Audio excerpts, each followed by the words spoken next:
Big boss 7ാം സീസണിന് വേണ്ടിയുള്ള കാത്തിരിപ്പിലാണ് ആരാധകർ. കഴിഞ്ഞ വർഷങ്ങളിൽ നിന്ന് വ്യത്യസ്തമായി ഇക്കുറി വളരെ വൈകിയാണ് ബിഗ് ബോസിന്റെ അറിയിപ്പ് തന്നെ വരുന്നത്. എങ്കിലും ആരാധകർ ഒന്നടങ്കം കാത്തിരിക്കുകയായിരുന്നു. ഇനി ഒരാഴ്ചയിലധികം മാത്രമാണ് ബിഗ് ബോസിനായി ശേഷിക്കുന്നത്. എന്നാൽ ആരൊക്കെ ഉണ്ടാവും ഇക്കുറി ബിഗ് ബോസിൽ എന്നുള്ള ചർച്ചകൾ ആരംഭിച്ചിട്ട് ദിവസങ്ങൾ ഒട്ടേറെയായി. പലരും പല പ്രഡിക്ഷൻ ലിസ്റ്റും ഇതിനോടകം ഇട്ടുവച്ചിട്ടുണ്ട്.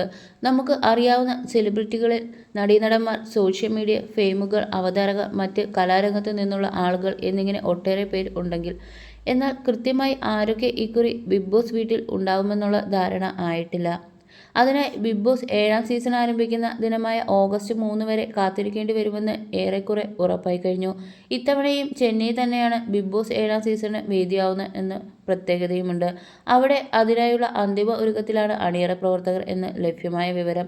എന്നാൽ ഇപ്പോഴിതാ വരാനിരിക്കുന്ന സീസണിലെ പ്രത്യേകതകൾ പങ്കുവയ്ക്കുകയാണ് ബിഗ് ബോസ് മല്ലു ടോക്സ് എന്ന ചാനൽ ഉടമയായ രേവതി. മുൻ വർഷങ്ങളിലെല്ലാം തന്നെ രേവതിയുടെ പ്രവചനങ്ങൾ ഏറെക്കുറെ ശരിയായി വന്നിരുന്നു. ഇപ്പോഴിതാ ഏറ്റവും അധികം കാത്തിരുന്ന കോമണറിൽ ഒരാൾ റിവ്യൂവർ ആയിരിക്കുമോ എന്ന ചോദ്യമാണ് രേവതി ഉന്നയിക്കുന്നത്.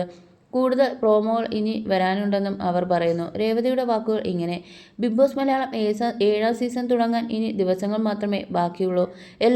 എല്ലാവർക്കുമുള്ള ഒരേ ഒരു ചോദ്യമാണ് ഇനിയും ലാലേട്ടൻ കൗണ്ട് ഡൗൺ പ്രോമോ വരുമോ എന്നുള്ളത്. അതുമാത്രമല്ല, കൂടുതൽ പേർ ചോദിക്കുന്നത് കോമണറായി ഒരു പ്രമുഖ റിവ്യൂവർ വരുമോ എന്നാണ്. അതിൽ ആരൊക്കെയുണ്ട് എന്നും നോക്കാം. കൺഫേം ആയവരിൽ ആരെങ്കിലും പുറത്തായോ എന്നൊക്കെ അറിയേണ്ടതുണ്ട്. ലാലേട്ടൻ്റെ പ്രൊമോസ് വരാനുള്ള ചാൻസ് കൂടുതലാണ്. ഇന്നോ നാളെയോ ഒക്കെയായി അതൊക്കെ വരാനുള്ള സാധ്യതയുണ്ട്. 7 ദിവസമായാൽ കൗണ്ട് ഡൗൺ പ്രൊമോസ് വരാനുള്ള സാധ്യതയും ഏറെയാണ്. കോമണേഴ്സ് ഓഡിഷനൊക്കെ കഴിഞ്ഞതാണ്. നിലവിൽ ഒരു 4 പേർക്ക് ചാൻസ് ഉണ്ട്. അതിനേക്കാളും കൂടാനുള്ള ചാൻസും ഉണ്ട്. സീസണിൻ്റെ പോക്ക് പോലായിരിക്കും കോമണർ എത്ര പേർ വരുന്നു എന്നത്. വൈൽഡ് കാർഡ് എൻട്രിയാകും ആളുകൾ ഉണ്ടാവുക. 40ഓളം പേരെയാണ് ആദ്യം നേരിട്ട് വിളിച്ചത്. അതിനകത്ത് അവർ ഒരു ലിസ്റ്റിട്ട് വെച്ചിട്ടുണ്ടാവും. ആരും കിട്ടിയില്ലെന്നോർത്ത് ടെൻഷൻ വേണ്ട.